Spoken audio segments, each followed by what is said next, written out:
Ryan Little. Alright guys, Mark Crossfield here, very excited today because I'm trying Taylormade P730. Yeah, P730. Taylormade has sent me pretty much a set. We're going to play a few holes with them, and it has to be said, first initial looks, is this is blooming beautiful. Like one of, well, we'll come to that bit. Let's get stuck in.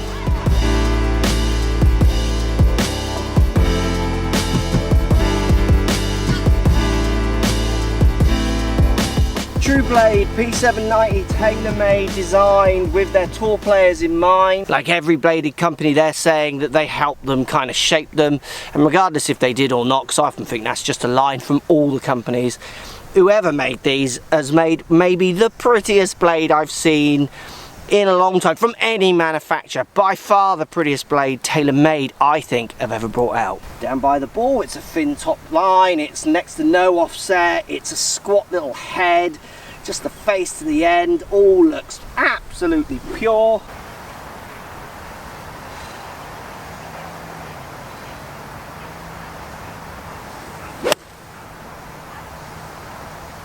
That feels as good as anything.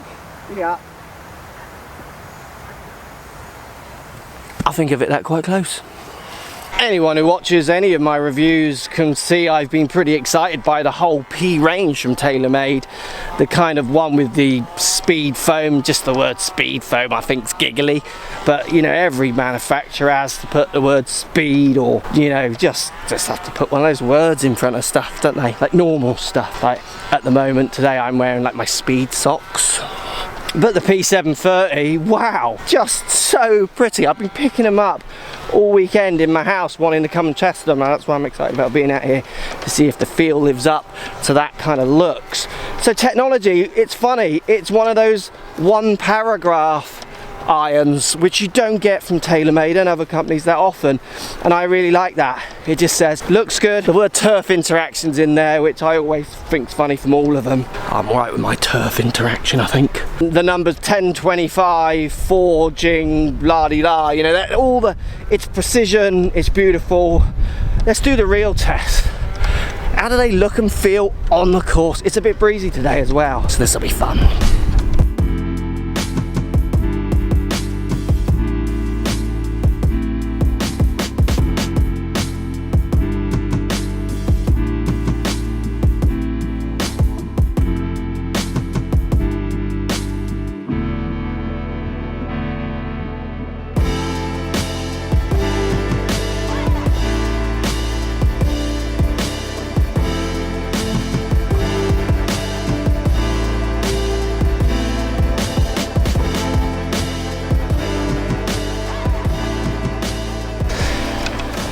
That 5-iron felt solid, soft as anything, all those words you would expect from a bladed iron.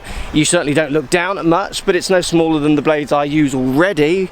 It's kind of around the same size. Arguably feels closer to a Titleist size. That kind of, I always think they're the smallest blades. These are a bit closer to those. 143 straight downwind, gonna hit a nice little 9. Again, it's a good shape. It's rounded, a bit more rounded as we get into the smaller irons, which I do like the look of. Again, no offset down this end, you wouldn't want it there.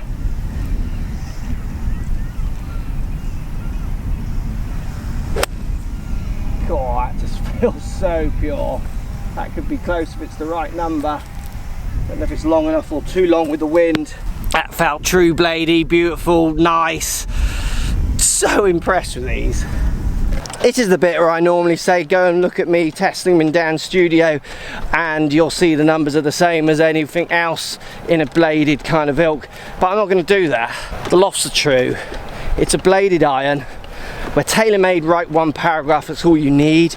I'm not going to give you the same old numbers that you know already. They're going to spin around the value of the club on the bottom. So 7-iron around the 7,000 revs. That's what's given me the control in the different situations, from the rough, from trying to calm down flyers and giving me those truer distances and working away from those slightly hit up the face knuckleballs that I see amateurs just not understanding. I'm not saying that chunky clubs are bad. Some people need pushing the ball up in the air, but we're not seeing handicaps come down, are we? Someone commented the other day, not a bad approach shot. Game improvement irons should be called distance improvement irons. Totally agree, I think it's a great line. I can't see people's games improving because they're using chunky or blades or whatever you. I just see people getting tripped up and talking about crazy things when it comes to spin and launch and blah blah blah blah. So I'm just gonna hold my putt. You know the numbers.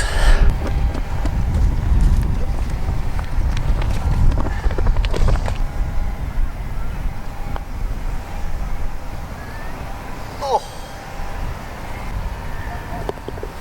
that's a par. That's the real number. Play golf, people. Play golf. Lovely new tee getting built here. Into the wind. It's going to be tough today because my longest iron's a 5-iron, so I'm not going to be able to cut that much off. So 5-iron then across should be fun. Exactly what I want to see down by the ball. No offset, as I've said. Slender lines, sharp, straight lines. Just fantastic. It just feels like any good blade out there, any forged club that has anything to say about itself, this is in with the pack. Turf interaction on that one. I was hitting off a Matt interaction. That's Matt, like hitting off, not coach Matt. Not sure I interact with him with my 5-iron. Always interesting with these kind of style of clubs, can they keep the shape working from long iron down to short iron? Sometimes you get funny shaped wedges, sometimes the 8-iron's actually the one to look at, but the wedge again in this set, like the 9, it's a little rounded out at the toe, it's thin, it's beautiful. I feel like I could hit this 100 yards, I feel like I could hit it 80 yards, I could feel I could max it out if I wanted to at 130. I mean, it feels workable, feels bladey. Looks bladey, off the face feels gorgeous. Thin eye. Exactly what I'd want, distance control. So people always ask if I could game the clubs I'm testing.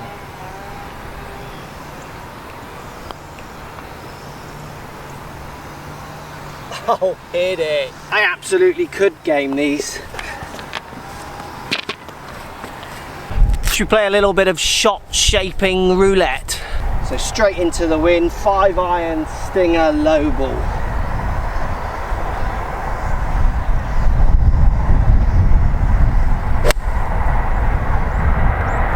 No problem at all. 137 straight into the wind, raining now a bit. I'm going to hit a chippy low 7-iron. It's the right distance, I've just hung it out to the right, expecting to draw it. That was a bit close. But as you can see, pretty good for distance, which is exactly what I would want. My execution of direction would need to improve. That's not the clubs. Chip and run with the beautiful little wedge.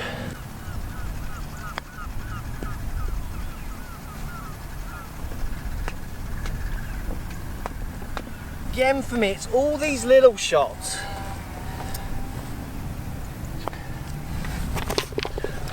Like those that get lost in the marketing, in the power bats ideas, in those dry tests, people just whacking it in bays. And then there's lots of people now testing clubs, which is great, which is, you know, they get everyone's opinions. It makes it easier for you, hopefully the purchaser. But at the end of the day, you can't forget that you have to play golf with these clubs. I remember saying that to people years ago when they came to buy clubs off me, when I used to sell clubs. Do you think these will be right for me? Well, we can check that, but you have to play with them. You need to look down at them. You need to work your emotions into it. I play bladed irons. I understand the advantages and disadvantages of power bats and choose to use ultimate power bat in a 4-iron, 3-iron replacement, so my rinky dinks. But when it gets down into irons, I can launch 5-iron down, wedges, 9-irons, all that kind of stuff. I want a true, repeatable, accurate flight. I don't want variations. I got enough variations myself, and I'm a skilled golfer. The amateurs bring in hundreds of variations, and you just get bigger variations sometimes with power bat standard kind of irons, which is what worries me. A little bit more roulette to finish. Standard 7-iron shot. Again, we've not hit the 7-iron. It's just beautiful. Classic in every way. So it's into the wind, but I'm just going to hit a standard 7-iron in there.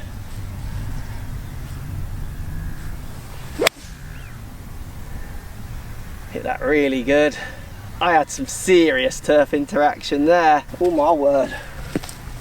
I've interacted with that turf. Always makes me giggle, that term. What else they got to say? They're just good.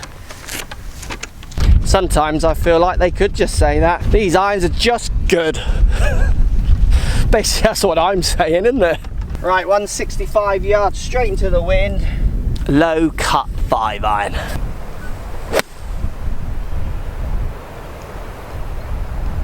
Been started quite far enough left. To be honest with you, to feel like I can do anything with these.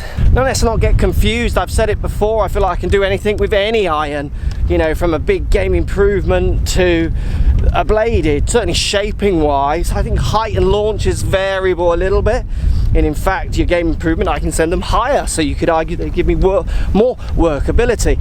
It's the fact that I can do the different shots, hit them softer, cut them, draw them, where the spin will be jumping around from a standard shot, but I feel because I'm starting from that consistent spin model, that in a gaming environment I would have more confidence to do it. I'd be able to trust that the club will do what I need it to do, and I'm not going to get that dreaded knuckleball or kind of just that power flight where you hit it wow and it ends up being 20 yards too long. Let's go back to my house and show you how they look compared to some of the other blades out at the moment.